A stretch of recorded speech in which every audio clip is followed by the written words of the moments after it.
Profesa George Wajackoyah.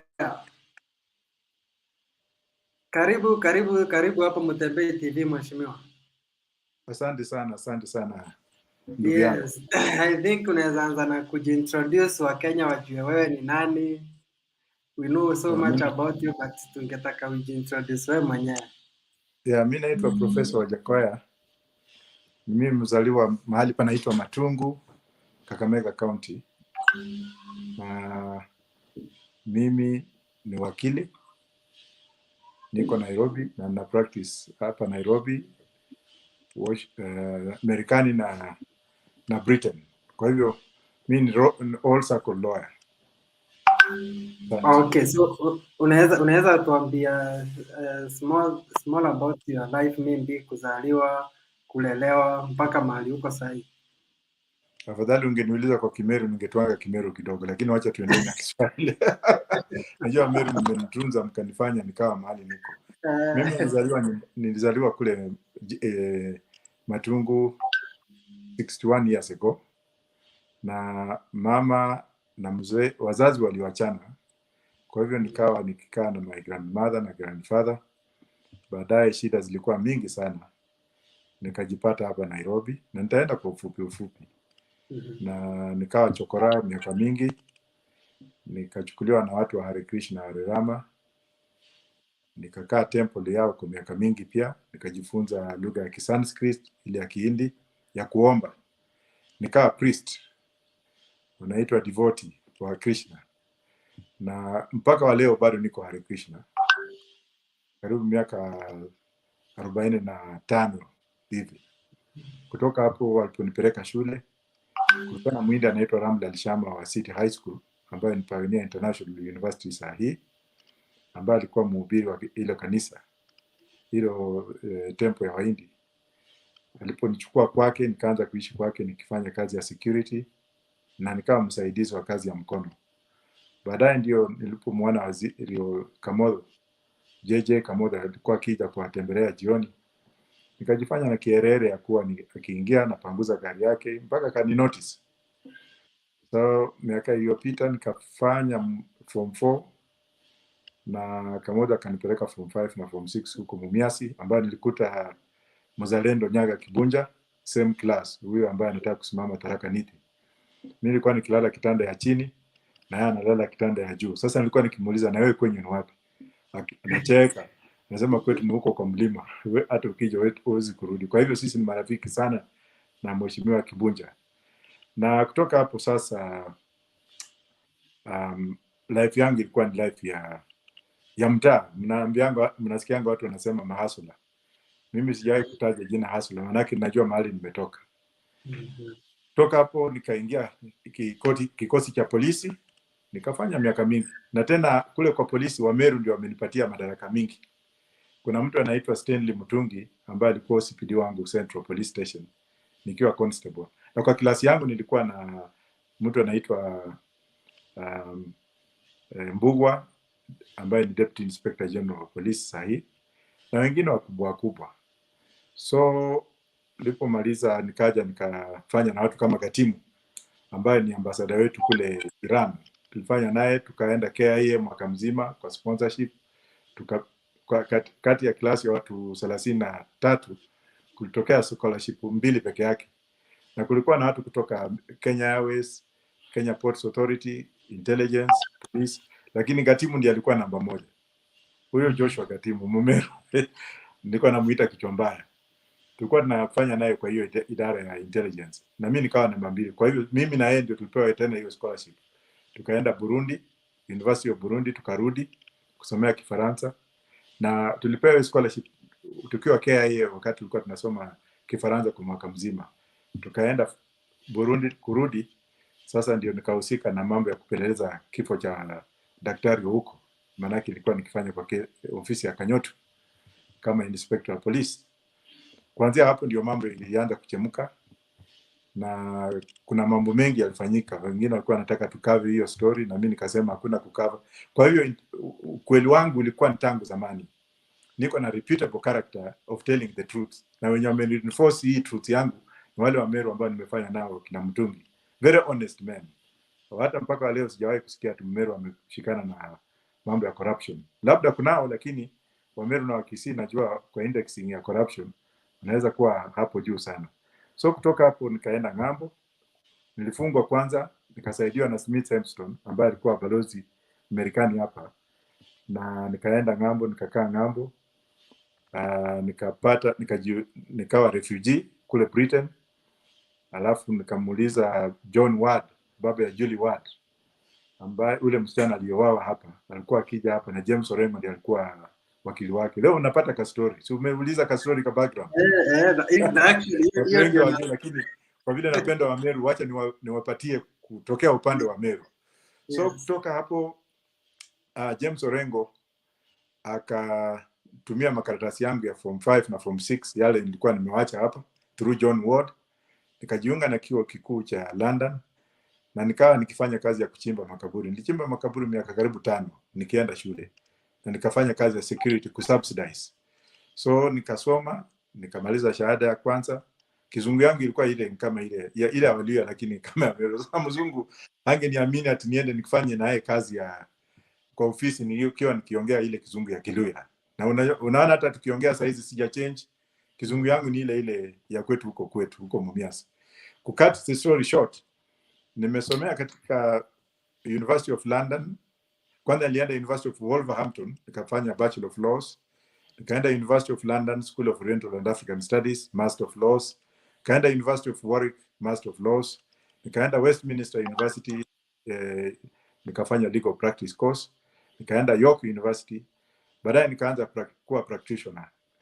Katika wakati huo ndio tulifungua kikao cha kuanza kupigania uhuru wa hapa.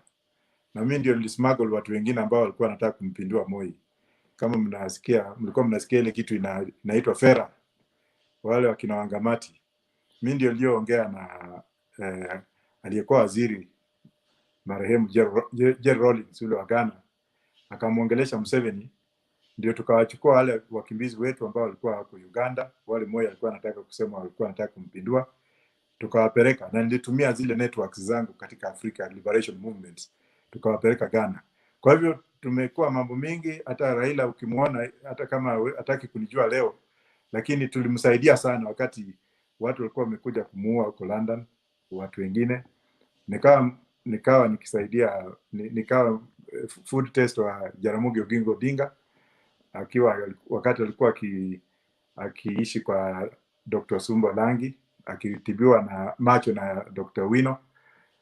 Tumejuana, kwa ufupi tumejuana na Raila na tumejuana, lakini siasa sio kitu ya kugawanya. Sasa kutoka pale ndio tulishapigania ukombozi wa Afrika. Nilijiunga na vikundi mbalimbali. Kwanza nilijiunga na kikundi cha Liberation of SWAPO kule Southwest African People's Liberation Front Namibia.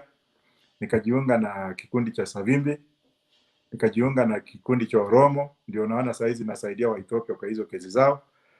Tukajiunga na kikundi cha Liberation of Palestinian, na ninasema hivi kukuambia kwamba kile chuo ambayo nilikuwa University of London, ile School of Oriental and African Studies, ilikuwa shule ya watu wakimbizi kutoka Afrika na nchi mbalimbali ambao walikuwa wakimbizi wa kisiasa. Sasa hapo ndio nimesoma siasa mingi, na nikawa noted na nchi nyingi sana. Ndio kwa maana sasa hizi niko na marafiki zangu ambao ni ma presidents wa nchi kadhaa. Sasa kutoka hapo ndio nikaenda Marekani wakati tulipo liberate Kenya from Moi. Mimi nikaenda Marekani, nikajiunga na chuo kikuu cha Baltimore Law School. Nikasoma huko, kumaliza Baltimore, nikachukua DC bar, nikaanza kupractice huko kwa law firms kadhaa hapo Washington DC. Ndio nikaenda California. Kutoka California nikajiunga na American Heritage University kama adjunct professor. And let me make it very clear. Adjunct professor after getting honorary PhD. Saizi ndio nafanya PhD yangu, nitamaliza. Kwa hivyo watu wasije wakaleta story mingi ati nini. Unajua watu wengi walikuwa wakisema kwa askari anaweza kusoma, a policeman and a former chokora, lakini we can do it. Putin is a serving police officer. Mandela was a sergeant of the police. Sata in Zambia was an ex-sergeant of police.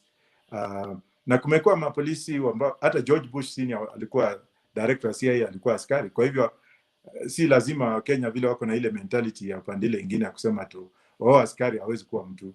Saizi na represent platform ya police. Police officers are also human beings.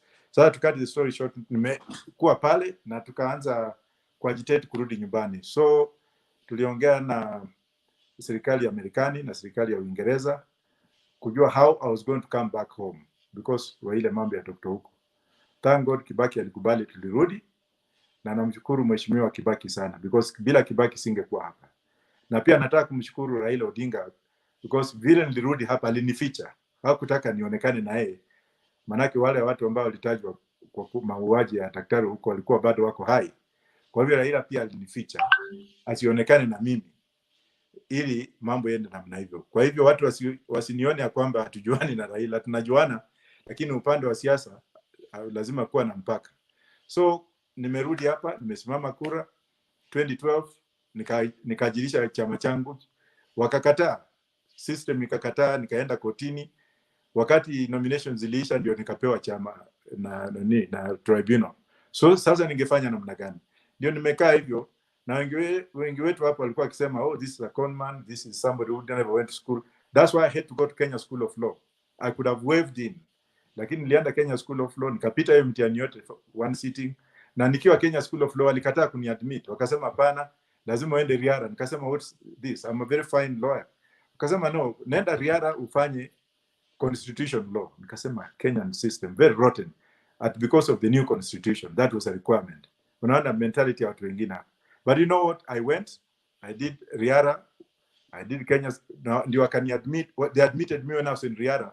Therefore to combine both Riara and Kenya School of Law, and I passed all the exams in one sitting. Kwa hivyo kutokea hapo ndio nimeendelea na nikajiunga, nikasema sasa where do we go? Watu wengi hapa hata nikienda kwa vyama zao wanitaki. Mimi natemwa na hawa. Huyu mtu usijua uko na akili mingi. Mtu huyu ni wazimu. That's why I decided to form a Roots Party. Ndio tuanzie kule chini tukija juu. Asante, unaweza kuendelea boss. Yeah, actually uko na a very interesting story. So, story ya Robert huko mpaka sasa hii haijai come to an end. Mpaka hii time Biwott amekuja kukufa. Nobody never, yani hiyo kesi iko kuja na conclusion, and wewe ndio ulikuwa una investigate. Sasa si hivi ndio utakuwa unatufanyia ukiwa rais, una investigate things, unaziacha pending mpaka forever. So ndio na maana nasema wenye walitajwa kwa hiyo kesi walikimbilia kotini kwenda kuizima kule Uingereza, na mpaka wa leo hiyo kesi bado iko open in court. Kwa hivyo kuna ile gag order ya kusema okay, nani amempigia,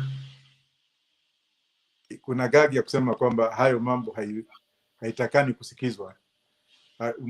Yani kuna court order ya kukataa watu ambao walihusika kutoongea. Kwa hivyo wakati itakuja na nikiwa president, hii vitu yote itatoka, na Wakenya wanajua, wale ambao walihusika, wenye walimuua wanajua, na hiyo yote itatoka. Hiyo yote itatoka on August 9 nikichaguliwa kuwa rais wa nchi hii. Okay, so tukuje kwa hii party, umesema umeregister Roots Party. Roots Party inaingiana sana na watu wa reggae. Kuna ile slow music ya reggae na unakiitwa Roots Party. Does it mean that hii Roots Party yako imeingiana reggae and that's why you are advocating for the bank? Sio mambo ya reggae. Roots Party ilisajiliwa 2012 kama party ya kuanzisha chini, kuanzisha Kenya upya. Okay. Because ile swali tulikuwa tunajiuliza ni what went wrong in Kenya? Ni kitu gani ambacho kinafanya watu wanakaa hivi? Kila wakati mtu akichaguliwa, yeye ni tumbo yake, bibi yake, watoto wake, makono kibani yake. Ndio tulikuwa nataka wale watu wa chini kama sisi tuanzie chini kwa mizizi, tuanze kujenga kutoka chini. Tuseme okay, hao watu wako huko juu majuu, ni watu ambao huwezi kuwaona. Sisi mafaranga wa binadamu ambao tuko kule chini, tuanzishe, alafu tuwe sisi wenyewe tufanye maongeo yetu na People's Party. So si ati imeungana na reggae, hapana. hiyo nitakuwa nikisema uongo. Sisi tulianzisha pale, na zile points ambazo tuko nazo, ndio wanaweza kusema unaweza kuunganisha mti hapa alafu uweke bangi juu yake. Kila kitu humea na iko na mizizi yake. Sasa mambo ya bangi hii kukuja pia, hii pia tumeona kama suluhisho, because saa hizi nchi yetu imekufa kabisa. Sasa unaona wengine wanatudanganya kila siku, na wenye wanapigana saa hizi unaona wanatukanana tu. Kama mtu atukani Uhuru, anatukana Raila, anatukana Ruto. Sasa tutaanza kuangalia serikali ya aina hiyo wasting a lot of time kwa matusi just because of what? Ndio sisi tumesema pana, wacha sisi tuende kwa what can make us different from them. That's why our policy in roots, we never talk about other politicians. We are issue oriented, issue based, na tunataka kuona what can you remove us from the situation ile ambayo tuko nayo sasa hivi. Tutaendelea kuenda kuomba tena vile wengine wanasema tutalete shilingi 6,000 kila mtu mwenye hata kuwa anajiweza. Hiyo pesa utakuwa ukitoa wapi? Hiyo ndio swali mimi nauliza. Kenya napata iko na debts ya 2 billion every day, na inakopa pesa kila siku. Waziri wa hazina kazi yake ni kukopa pesa na kuambia wananchi kwa gazeti sasa leo tumekopa hii. Hiyo mambo ya kukopa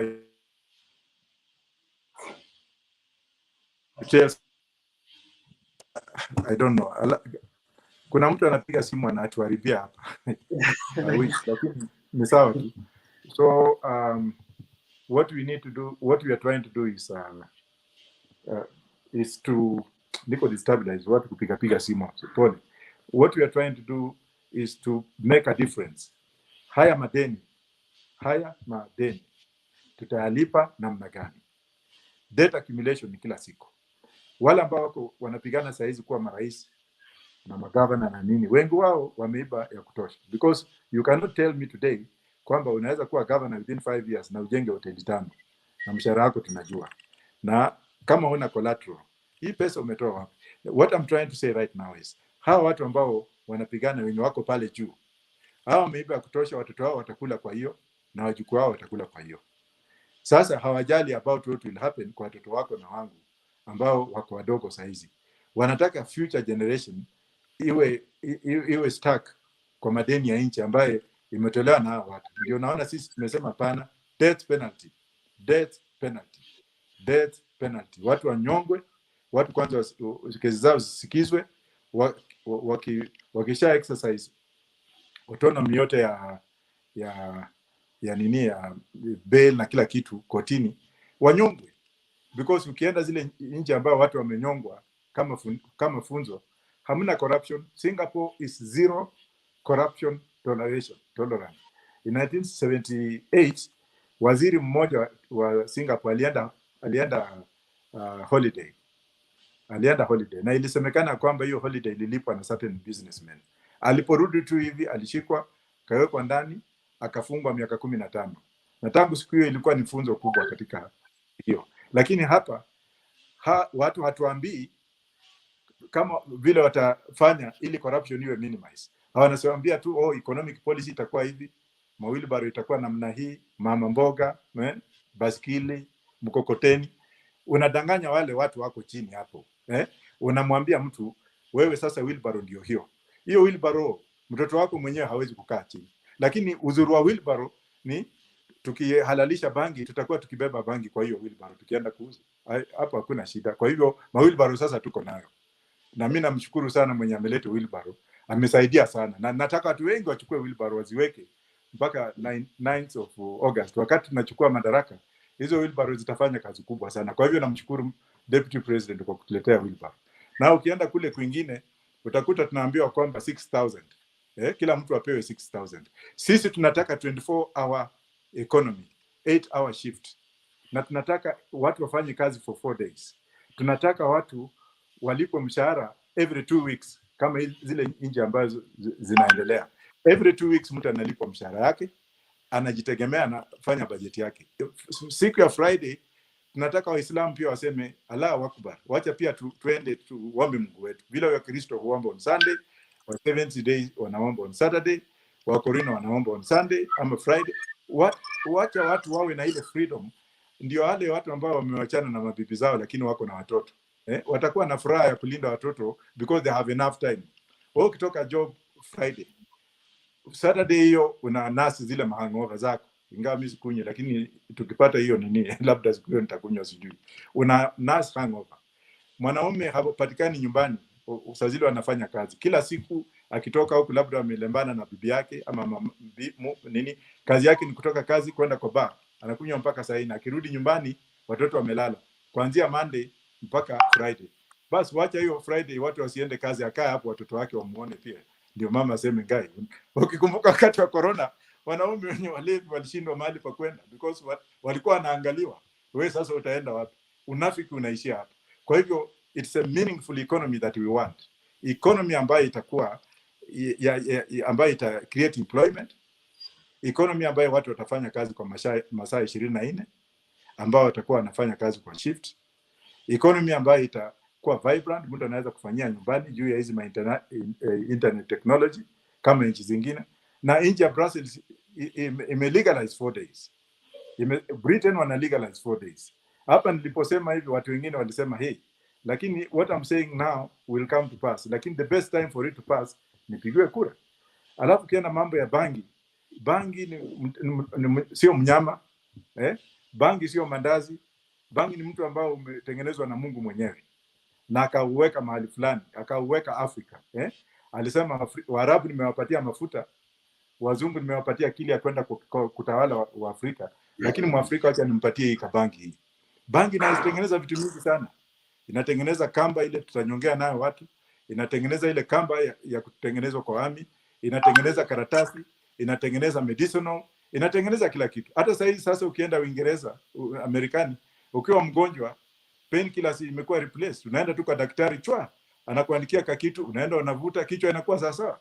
Na hapa ukienda hata Mathare Mental Hospital, saa hii wazimu mingi tunaambiwa tuko nayo. Enda huko hao watu wanapigwa dawa gani? Hiyo ni bangi tu, sio kitu kingine. Alafu watu wengine wanakuja hapa na Ukristo mingi wanasema ati itaharibu watoto wetu. Sigara imechorwa mpaka imechorwa mbavu za mtu ambaye amekufa. Na iko na moshi huko ndani, ukiangalia unaambiwa smoke me you die, you look like this. Regulation, that's what I'm talking about. Ukienda pombe whiskey, unakuta watu wengine wamekunywa mpaka tumbo imemea na kaa hivi, nini figo zimeisha huko ndani. Lakini alcohol content, na ndio nimeona Kenya pia wamekuwa watu wengine wa maajabu. Mimi sikunywi, lakini mimi hutembea. Unaweza kwenda kwa bar, unakuta mtu amekaa hapo amenunua full bottle of Tennessee, full, na amemlia msichana wake chupa ya wine, full bottle. Sasa is this man crazy? Are you not killing yourself? Na mwenye anavuta bangi na wewe, nani ambaye ako na uhai kushinda mwingine? Lakini mimi sisemi mambo ya kuvuta bangi, ingawa pia regulation itaallow. Kama daktari anasema enda uvute msokoto kidogo ndio upone, ni sawa.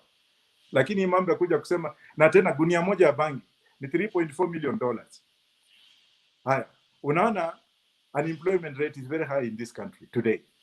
Ukiangalia watoto wetu ambao wamefanya degree ama master's degree kwa civil engineering kutoka hizi Nairobi University na wapi, ni karibu 10,000 graduates who have no jobs. Mchinese amekuja hapa na kachuma, ametuwekea kachuma kutoka Mombasa mpaka Naivasha.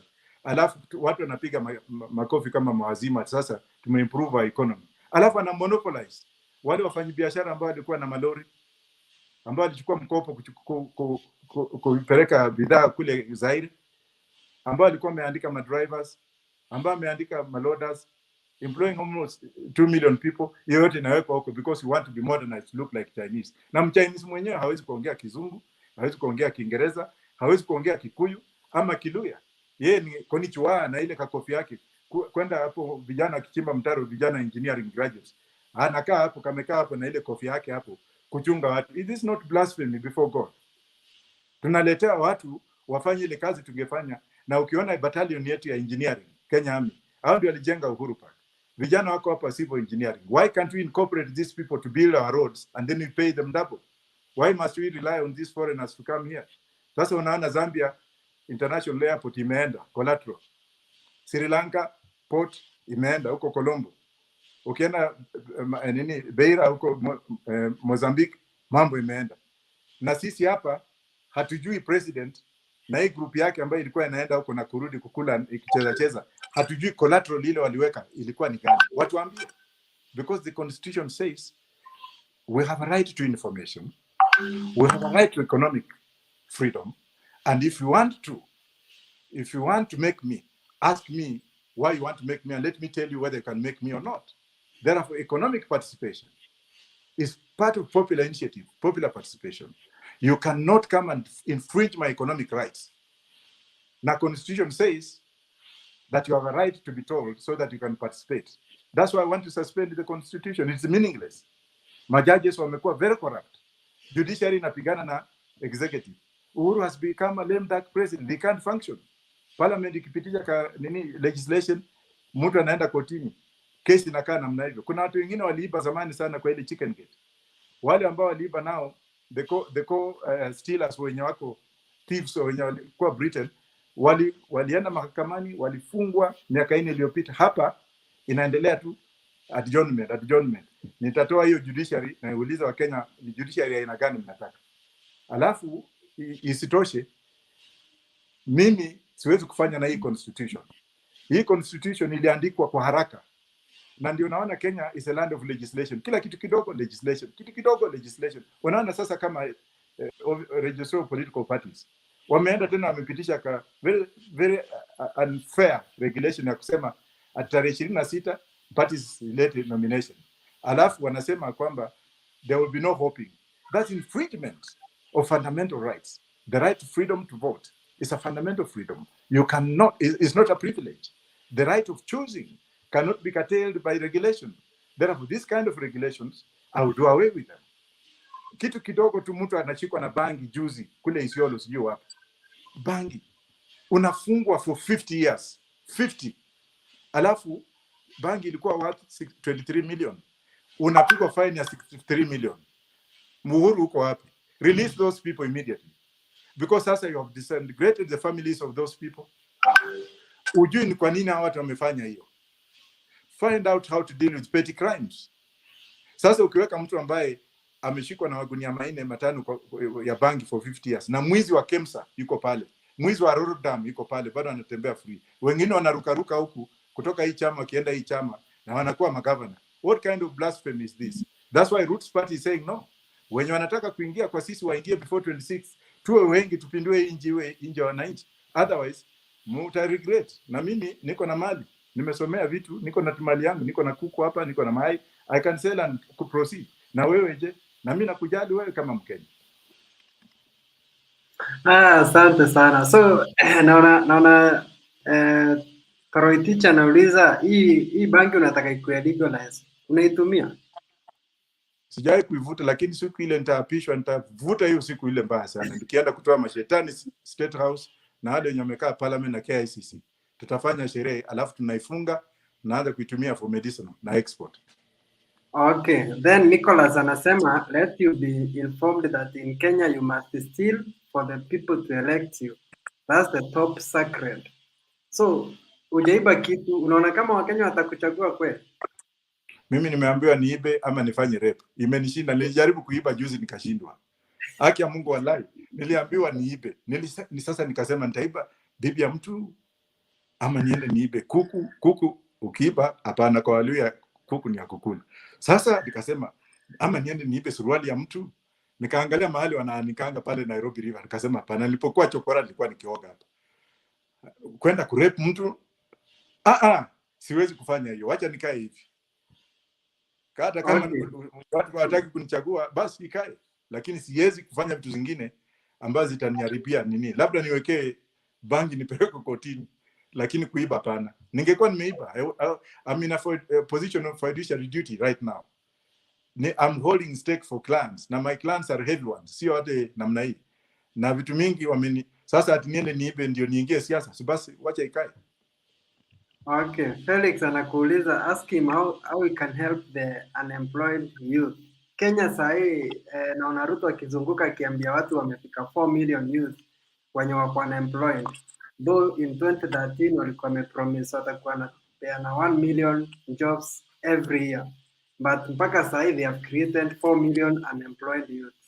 So Ruto ingia atakuwa na 4 million. Wewe ukiingia, how will you help this unemployed youth? I don't want to be an extension of Ruto's lies and Uhuru's lies. They're equally culpable. Kudanganya watu hapa, unafikia sisi ni mashetani wakwende huko. Bangi kipando ita create employment. Au bangi ita create employment aje? So watu watafanya kazi. If one sack is 3.4 million, na tukienda Mount Kenya region which is more fertile, na huko Bunyore mahali ilikuwa inavutwa na watu wanavutanga bangi kila siku hapa, ama Kisii huko inaitwa Nyasora, tupande karibu 10 million 10,000 acres and tuizone, tutatoa magunia mangapi? Kwanza kitu ya kwanza, ikiwa gunia moja 3.4, tukichukua magunia karibu 500 tuweke kwa meli hapa Mombasa, na kuchukue kale kachuma kutoka Mombasa kakienda Naivasha, tuweke kwa hiyo meli, na Chinese tuweke huko, tuambie endeni, mkitaka mvutie kwa maji shaurieni, because they have made this country to be an undisposable. Hii mambo ya kuambia watu at employment umekuja na wheelbarrow haiende, afadhali utaitumia kwa bangi. Wengine wanakuja kusema I will give 6,000 to people. Wakwende huko, wametudanganya for 50 years. The youth is the future, na watoto wako wenyewe hata hatujui wako wapi. Wanasomea mashule zingine, wengine wakimaliza na kuwa maambassador huko Poland. Mbona usiende uchukue mtu wa bodaboda ambaye amemaliza university, udemonstrate by example by appointing him a Kenyan ambassador to China? Why? Kudanganya watu hapa. Hiyo mauongo ndio Wakenya waangalie. Okay, Esther anauliza, ask him about the Kenyans who are suffering in Saudi Arabia. Utawezaje kusaini? I normally fail to understand. Mbona serikali ya Kenya yesainiana hizi na Saudi Arabia government? Wewe utasaidiaje hao? First of all, I will scrap KOTU. Hiyo kitu ya tuoli hiyo, mimi namaliza hiyo kitu tarehe 9, tunamalizana nayo kabisa. Wanasema wafanyikazi. Sisi tuko na blueprint. Kenyan government has to take care of their citizens wherever they are. British sahi ama Amerikana akishikwa hapa, ni lazima polisi wapige report through the system mpaka ifike kwa embassy ya America. Ndio American ambassador ama people designated watakuja police station kuangalia why this person was arrested. An American who dies here today is shipped immediately back to the United States. So is the Britain. Hapa hatuna mpango. Utakuta tu wengine wanatembea na matumbo kubwa wafanyikazi. What is wrong with those people sitting down na wanasema kwamba before somebody goes to work out, let us have a vibrant policy. Kwa hii policy, we want to know who the employer is, we want to know where you are going, we want to know whether you are registered in the embassy, we want to know whether you have benevolent fund ya kuangalia ukikufa huko utaendaje, mwili yako itarudishwa namna gani, ukiwa mgonjwa tutafanya insurance namna gani, vile Filipino kufanya, and we want to account for every Kenyan an individual in every foreign country. Hapa Mkenya akienda Saudia, passport inachukuliwa, unakuwa another slave, na Waarabu walituuza kwa miaka mingi sana. Sasa modern slavery, that's what is happening in the broad daylight of the so-called Kenyan government. Akina tuoli wako hapa ati wafanyikazi. Hii KOTU nitafuta. KOTU will be disbanded on the day I will take over, because it has become a very inactive body. It is perennially being ruled by the same people.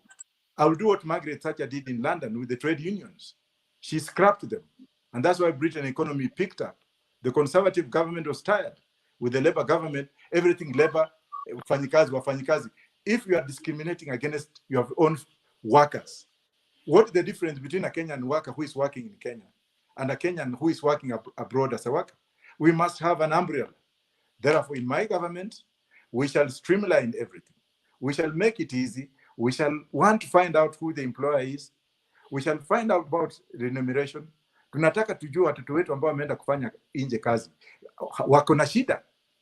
That's why issues ya ambassador, hii mambo ya Kenyan ambassador to Riyadh, Saudi Arabia, sisi tutakuwa na benevolent ambassadors kwa each and every city where we have more than 100 Kenyans to report, and I'll have a special ministry to deal with that.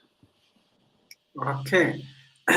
So Samba anauliza, how serious is he as a presidential candidate in the race, considering that the time is not on our side? Hatuja kuona mheshimiwa ukiwa pale Uhuru Park, Kakamega, Meru, ukiwa una hold rallies.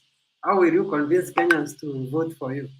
Well, those who haven't known now can research and do research. Wale wenye wanajua hawezi kuuliza hiyo swali. Sasa nilikuwa kwenye juzi Meru. Si nilikuwa hapo Meru karibu kuniua na miraa hapo kwa stage. I've been around, and those who want to know, they should know why I'm trending. I've been around. Now we are registered in 28 counties, and I've been in all those 28 counties. Lakini sisi hatuna ile ati tukienda mahali kucheza muziki kwa nini, kwa jukwaa, unakuta mama wazee, maseneta wazima anaenda kutingiza viuno mbele ya watu wazima. Hiyo ndio siasa ya Kenya. Hatuwezi kufanya hivyo. A woman must be respected, not to be used kwenda kusimama kwa platform kuonyesha aibu kwa watoto wetu. Na ndio unaona hizo unaona wengine wakienda mahali wamesimama kwa platform wanajifanya ati wanacheza nini? That's hypocrisy. Sisi tunaenda one by one. We are going to door campaign, na tuna watu wetu katika nchi yote ambao wanafanya hiyo kazi. Juzi nilienda Pokot, na nilipofika Pokot nikaangalia vile watu walikuwa wanacheza nini. I found it very sad, but I silently changed the tactic. Tunafanya kazi yetu kivingine. That's what we are doing. Lakini kama anataka pia niendelee kufanya miujiza ile inafanywa na kina Raila na Ruto na kina Kalonzo kwenda kuchezea watu, na mimi mzee, unaona endeavor ni wisdom. Afadhali tuongee na Wakenya na platforms ambazo kama hizi.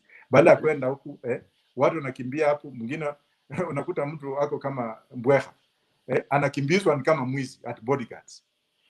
Mtu ako na Prado, watu wanamkimbiza wale mabodi, atanataka tafuta kura. Na akipata hiyo kura, let us be simple. Ukienda Britain, for example, ama uende South Africa, or just go to Botswana here. They do what you call intelligence politics and intelligence campaigns using available resources. Uwezi kwenda Botswana na kuta watu wanacheza ovyo ovyo. Kenya ndio nchi ambayo tumeenda sijui miaka ngapi iliyopita. Mbona wanakuja kucheza wakati wa election? Na ile wakati mwingine wanaiba pesa wakienda kulala nje, hata huwezi kumuona. Hii mambo mingi ndio nataka Wakenya waangalie, wajue, is this how we are going to be? Because wengine wananiambia, professor, mbona usije tukufanyie rally? Nikawauliza, rally is not a big deal. I can come there. But then what do you expect from me? Sini pesa. Mimi sijaiba pesa za KEMSA. Sijaiba pesa za Rotterdam. Sijaiba pesa za kuiba mashamba ya watu. Sijaiba pesa za serikali. Kwa hivyo, see me the way you see me. Ukitaka change, vote for me. But if you don't want, mtaendelea kuwaona wakicheza every 5 years. Ni wale tu. Lingua na change, wengine ni orange, wengine ni yellow. Lakini are the same people. Lakini wewe waulize mbona watoto wao huwa hawachezi nao kwa hizo platform. Wakipigia watu viuno. Wamama wazee ambao wanatakana kukaa nyumbani. Hatunaenda kutingizia watu hivi.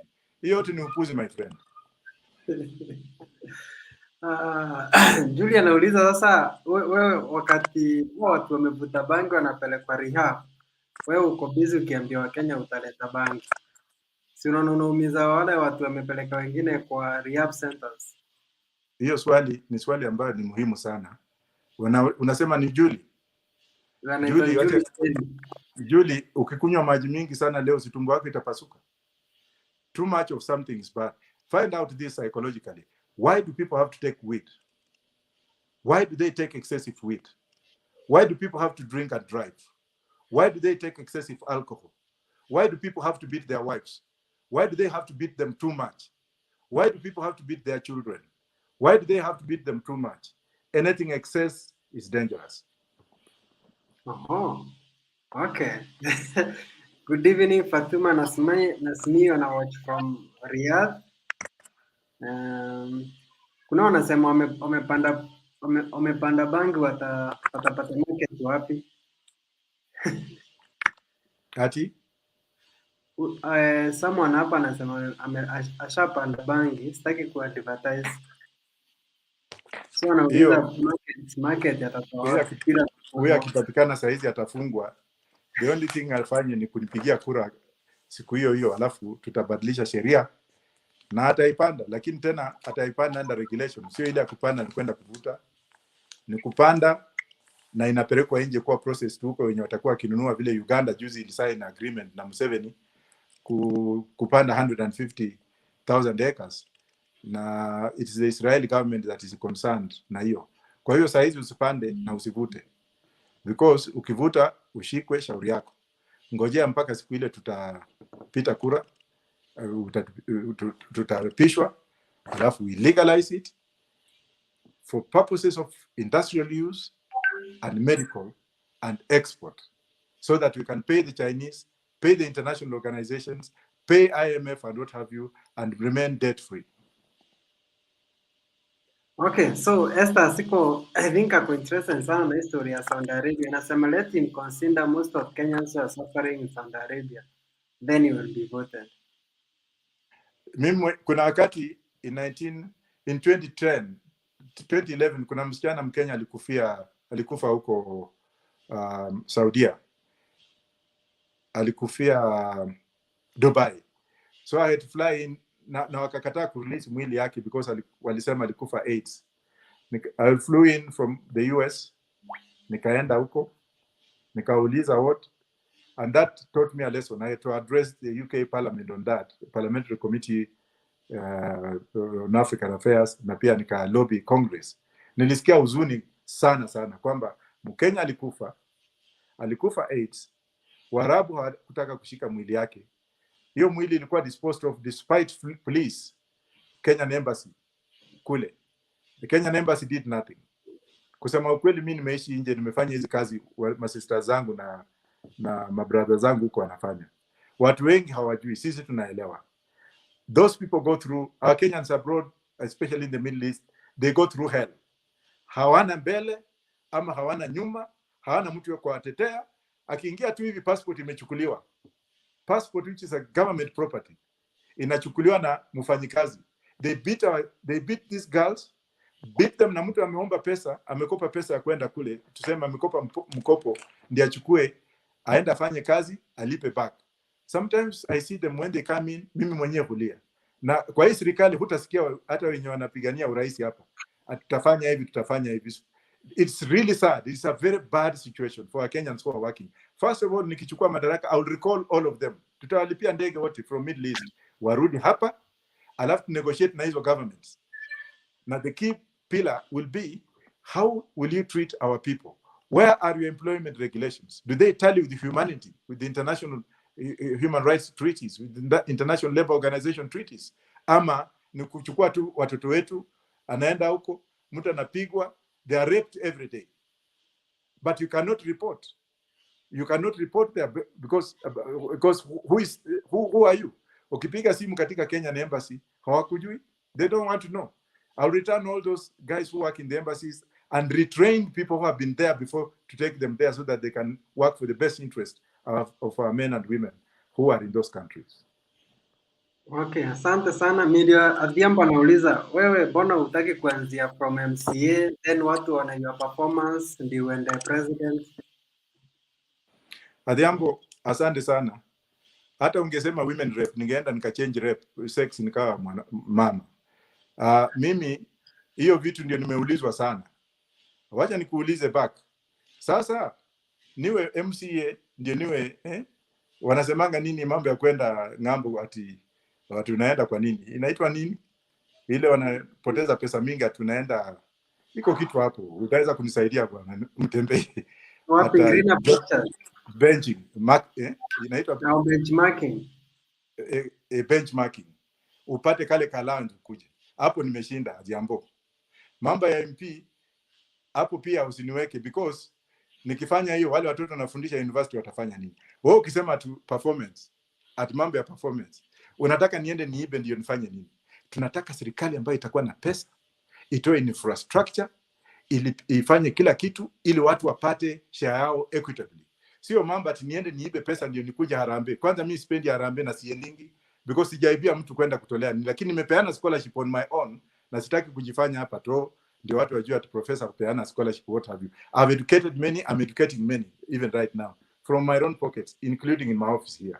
Lakini mambo ya kusema to ndio sasa uende ufanye ndio watu waone umefanya nini. Okay, nitaiba alafu ukitaka niende that route, I will steal and I will be giving what doesn't belong to me. But let me assure you, my sister, I've been a policeman, I've been a chokora, a policeman, a grave digger, a security guard. Nimesafisha vyombo, nimeendesha basikili ile ya miguu tatu, ile mtu anakaa huko nyuma anaendesha hiyo kitu mpaka huko chini kuna fura namna hiyo. Hizo kazi zote nimefanya na nimefaulu what I've done. Saizi sitaki kujigamba tu nini. I'm a very fine person in what I do, and if I can succeed as a lawyer or as a grave digger, is that not development? Ama nataka development ya aina gani uniambie? Hata kuchimba kaburi si ni development? Yes. Ama nataka development ya aina gani? Hata kuwa officer in charge of a police station, ama police officer, is that not development? Ama ile yenyu mmezoea ile ya kusema ati fulani ametoa milioni 10 kwa kanisa, anaenda kanisa nyingine the same day anatoa milioni 20 na mshahara wake ni 1.2 million every month. Hiyo ndio development mnataka? Kama ni hiyo mkae nayo, msinipigie kura.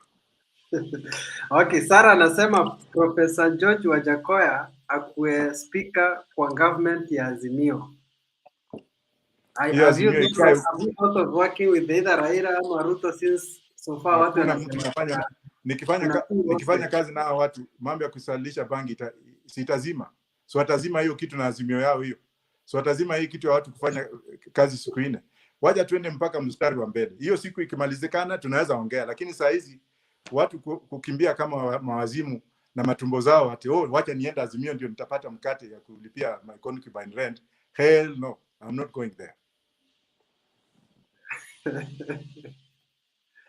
Oh my, watu wanacheka hapa sana. Huyu anasema nani amesema Jaiba, the guy was supporting Jubilee mbaya sana in 2013. Ulikuwa support Jubilee? Ati? 2013. Mimi Jubilee inaitwa namna gani? 2013 mtu aliniona kwa kiwanja mahali popote. Si nilikuwa nimekataliwa kusimama na party yangu.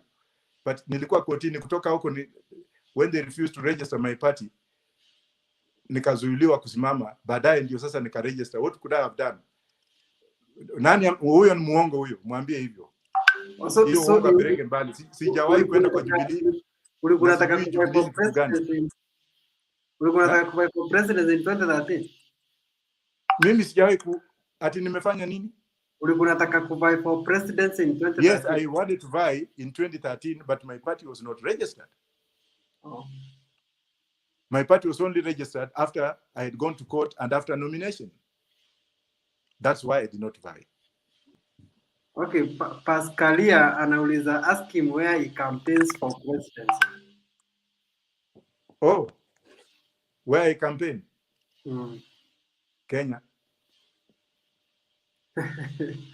Then I'm blessed anasema court must be scrapped. Very true. Good.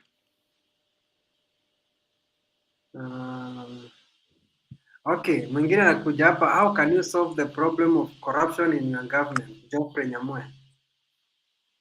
Hanging those people. If we hang about 6 of them after they have been found guilty, wengine watakimbia. Na kwanza hiyo mali yote itarudishwa.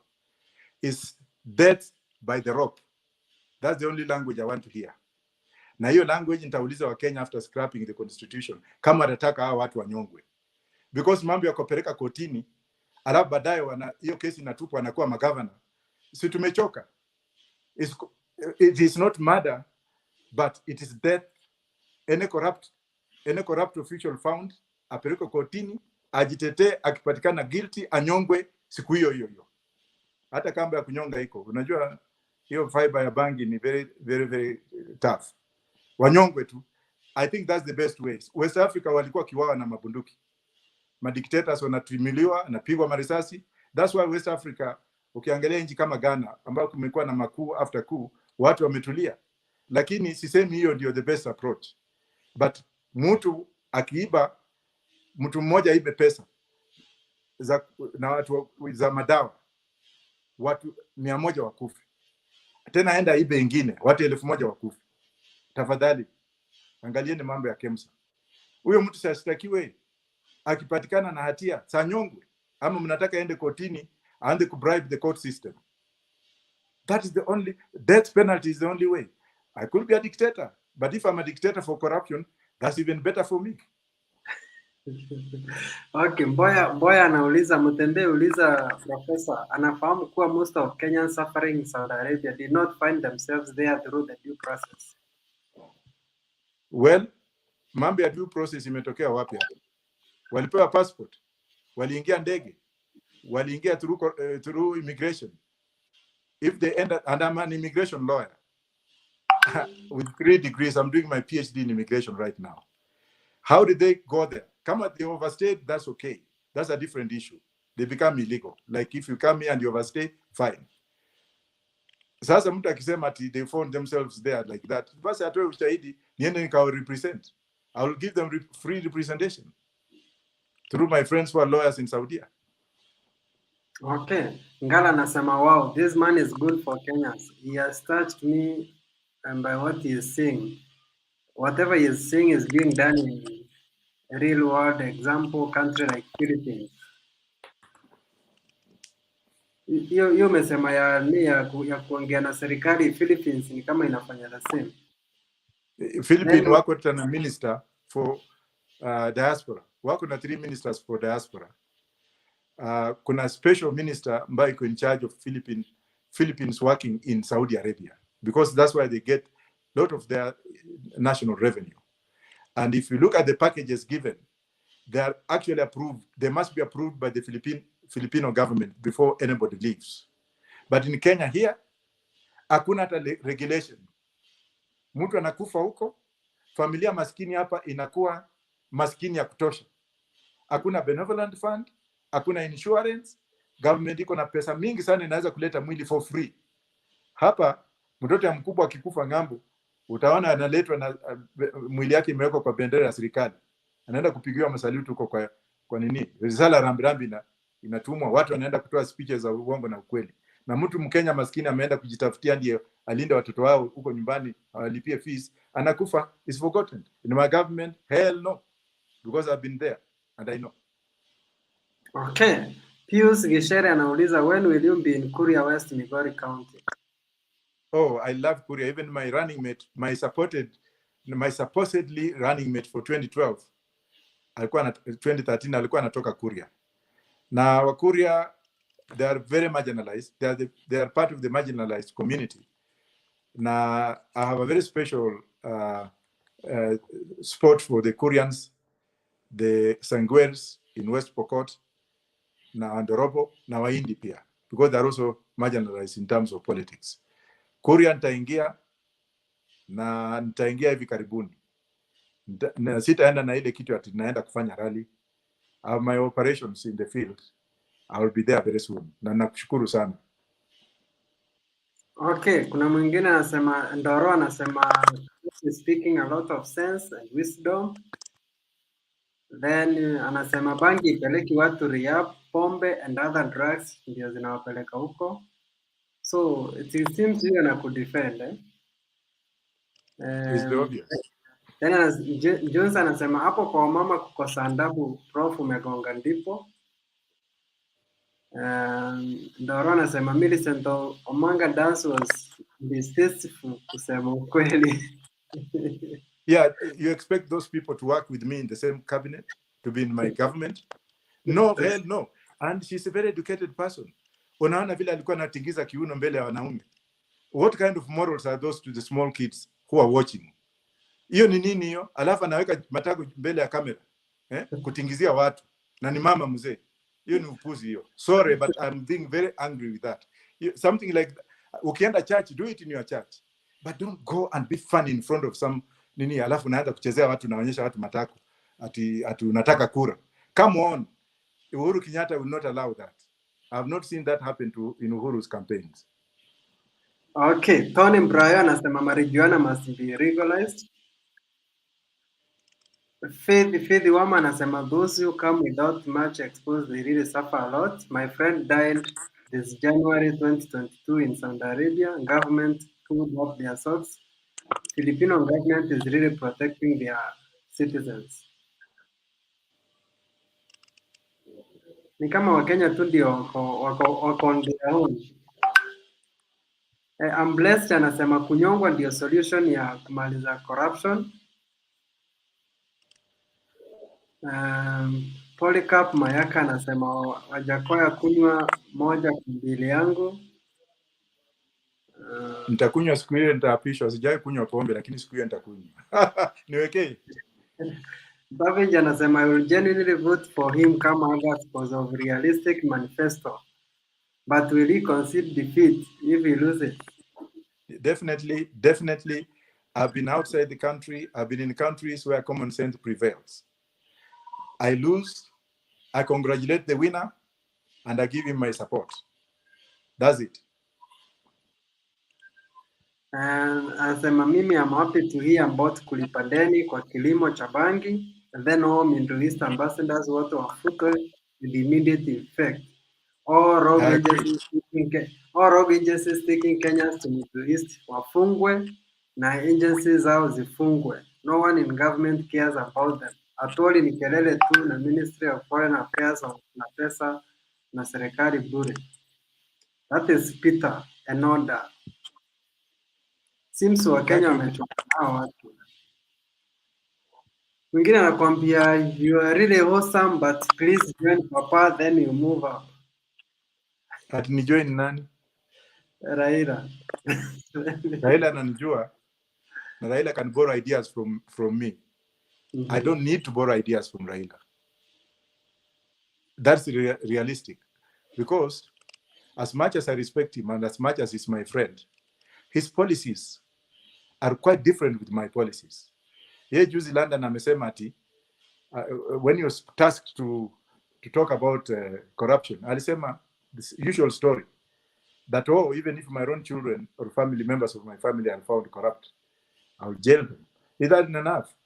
Account for yourself first, Honorable Raila. Ambia watu hiyo mali uko nayo yote ulitoa wapi, ndio tuambie mambo mengine. They should not be talking about corruption. Him and Ruto shouldn't talk about corruption because they have been there for a very long time. What is happening? Tell Kenyans about corruption. That's what Kenyans want to hear. And how you're going to tackle corruption. I'm not a head prefect here, but I'm just saying what is realistic. Sio mambo ya kudanganywa, alafu mtu akishikwa, kama sasa kuna wengine. Mtu amefungwa juzi, ni mbunge, ni sitting MP. Amefungwa 63 years for corruption. He's out on bail and is participating in politics. The appeal has not yet been manifested. Why can people just say, mimi nimekosea wa Kenya, wacha kwanza nimalize kesi yangu? Moral obligations, moral duties. Nimalize kifungo, ama nimalize, nikitoka appeal, kama nitakuwa freed, then I will. Step aside will be my slogan. Step aside and await your trial. Because even recently, a minister, a home office minister in Britain, alichelewa kuingia parliament by 5 minutes. Alisimama House of Commons akasema, I am very sorry for being late on my obligations. I hereby tender my resignation. Just being late. Common sense and moral principles. Kenyans do not want. Maybe they need whipping to understand what I'm trying to say. Mimi Profesa Wajackoyah nikikabiliwa na shtaka yoyote ama kumchuna mtu nini na nishtakiwe, I will not run. That would be the stop sign. Mpaka nimalize kesi yangu. Kama sio ile kesi nitawekelewa. Nimalize kesi yangu ndio niwe sasa, lakini hapa ukifungwa wanalia. Ukipelekwa kotini, my tribe is being finished. Unaleta watu kupiga makelele hapa Uhuru Park. Sisi Wakalenjin tunamalizwa, sisi Wakikuyu tunamalizwa. Hiyo kind of language. Is that what Kenyans want to be? Look at the Asian community. They contribute 92% of manufacturing in this country. They contribute 92% within that 92 of infrastructure, banking sector, employment sector, and what have you. Okay, under Britain, the Chancellor of Exchequer, who is likely to be the Prime Minister of Britain, Muindi.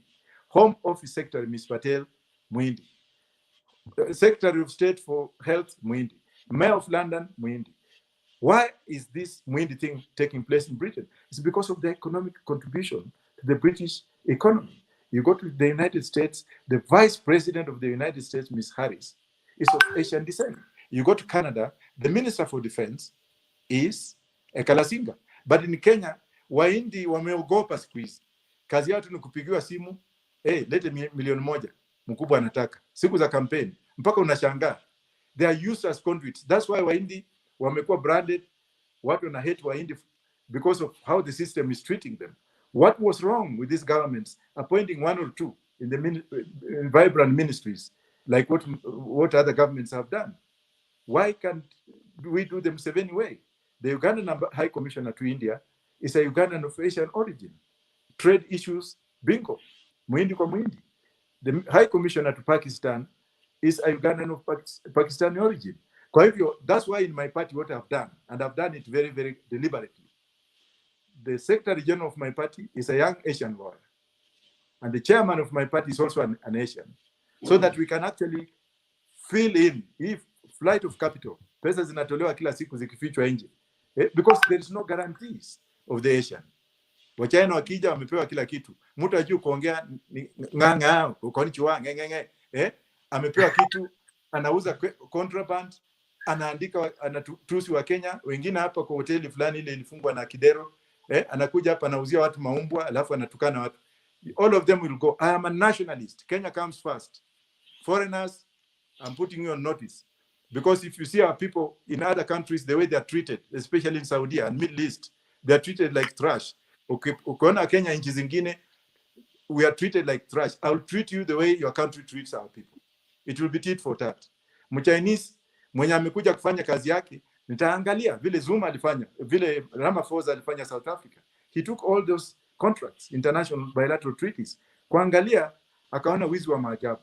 Zuma alikuwa ameiba mpaka hata ameiba Mijenga Palace. The Gupta brothers walikuwa wameiba because of entrepreneurship. Zuma iko wapi sahi? Jela. Gupta brothers wako wapi? On the run. I'll do the same in Kenya. But mambo ya tendering, nitapeana Department of Defense. I have so much confidence in Kenyan Defense Forces than anything else, because wherever they go, they do work which is, angalia Badi, Nairobi County. It's cleaned out Nairobi County. Look at Kenya Meat Commission. The army officers have cleaned it up. Look at Uhuru Park. The battalion, the engineering battalion came and built that place for us to be resting in. Why can't we have the same army officers, as I said before, with our graduates from civil engineering, with civil engineering degrees, wafanye kazi ya infrastructure, baada ya kuja kutujengea tu barabara nyingine kama ile Thika Road. Ukienda Mutaiga kuna kalup kanaenda hivi, alafu kutoka Mutaiga kurudi the main road hakuna signs. These are death traps. They should have included our traditional aspects, our traditional means of structures that fit our mankind in this country. Kwani sisi hatuwezi kujenga barabara? We have our Kenyan army here. I love my defense forces, and I would incorporate them the way they are incorporated elsewhere. Juzi Uhuru alipoweka wanajeshi to run Kenya Meat Commission, ulisikia tu seneta twingine tukilia tu, the armies should be confined to the barracks. I will not confine our men and women in the barracks. I will set them free so that they can work proudly in their country. Oh, thank you. Lakini hapo kwa Wahindi, mheshimiwa, tuko na Muhindi Meru, tuko na Muhindi Kalenjin, yule Mishra, tuko na Muhindi Kisumu, Shakir. They are all elected by Kenyans. But how many are they? They are 3, but wakienda kwa parliament sijaona any contributions kutoka kwao. Ina make any sense? Well, that one, hata ukisema hivyo, hata kuna Kenyan MPs who have never contributed. Hapo siwezi kusema kitu. Watu wamekaa tu hiyo parliament, kutoka tu asubuhi mpaka jioni, asha sign, apate ile allowance anaenda. So kuna hiyo. That's not an issue. Asians have fought for this country. People like Pio Pindogama, hakuwa akiongea ama alikuwa amenyamaza. Saliwawa. Alibai Sharif alifanya nini? Hii railway ilijengwa na kina nani? Let us encourage them. Wakati wa Kenyatta tulikuwa na Asian police officers. So tulikuwa na Asian nurses. What went wrong? Alafu mambo ya immigration. So many people are paperless in this country. They don't have papers. What mtu ulizaliwa hapa? Umeishi hapa. Ukienda ku apply for application kwa immigration, because I'm an immigration lawyer, unaulizwa babako alikuwa ni nani, mama yako alikuwa ni nani. People of Somali origin are suffering seriously. Kitambo Mkenya na Somalia apate kitambulisho, enda muulize, ufanye statistics, what they go through, and they are Kenyans. Angalia wale wa India ambao walibaki after the independence. Wengi wao, they are home stateless. But the mechanisms, the law is there, but look at the mechanisms in Nyayo House. Ukienda CID headquarters, ukienda mtu stateless akienda ku apply for fingerprint, certificate of good conduct, CID headquarters, anaambiwa hapana, enda Nyayo House, upewe barua ndio. Akienda Nyayo House anazungurukwa. We are tired, fed up. That's why I'm going to take over the Minister of Immigration.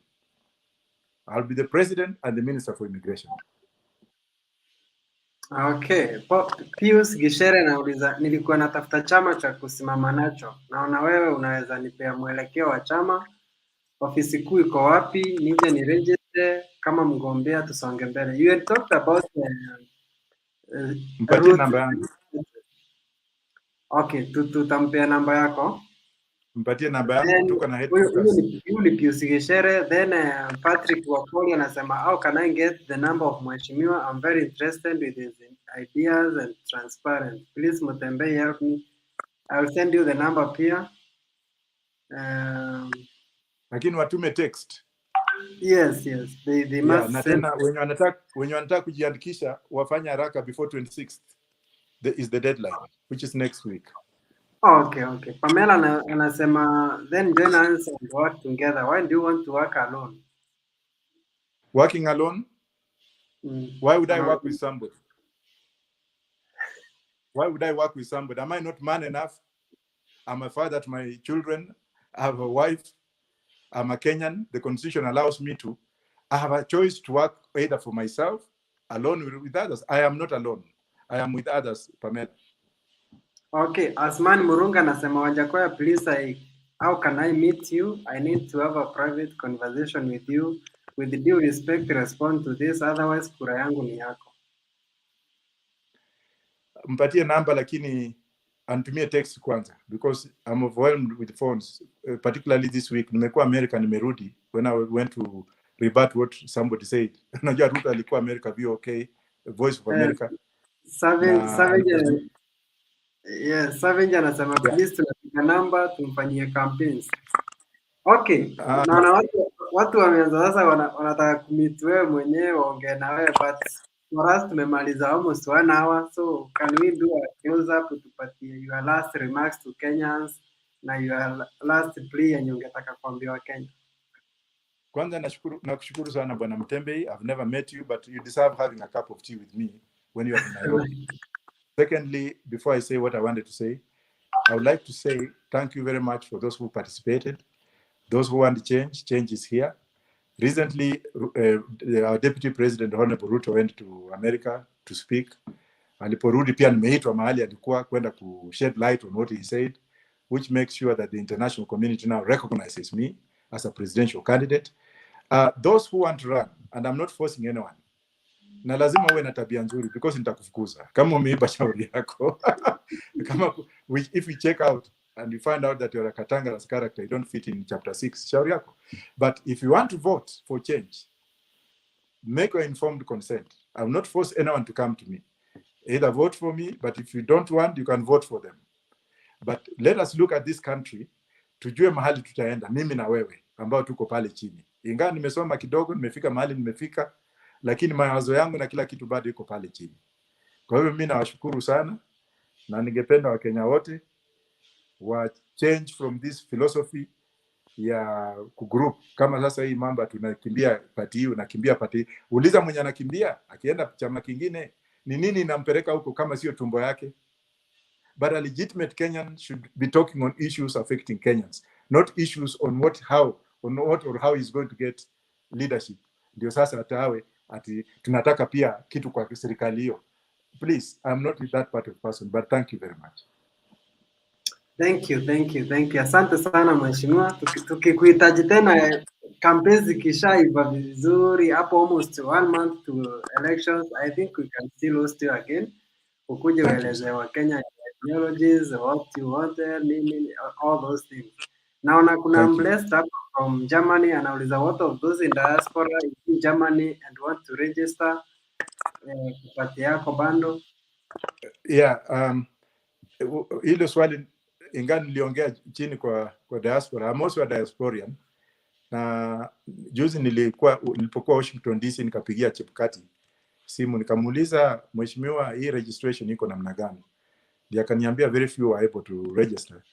But what I would like to do is to ask the next government to extend, to extend registration of voter registration, because mtu hawezi kutoka Texas aende DC ama toke Minnesota aende California kuregister, or in that case in Germany from small towns, na ndio arudi huko na ndio siku ya kuvote pia arudi huko. So we want the government, or my government will extend registration rights in every corner of the world. But for a person like you who is in the diaspora, I welcome you. You can give him my number as well. Okay. So Jackson anasema Wajackoyah is the real change and a new breed of leaders that we need to replace the dynasties. Then I'm blessed anasema I'm starting to campaign for him here in diaspora. Then Pamela Rom anasema ask him what is wrong with Miguna Miguna. Unaweza jibu hiyo ikiwa the last one. Miguna is my client. I'm one of his representatives. There is nothing wrong with Miguna. The government has wronged Miguna by stripping him off. And I'm telling you what the government has done to that son of the soil, our own brother, is a very emotional issue if I have to talk about it. You cannot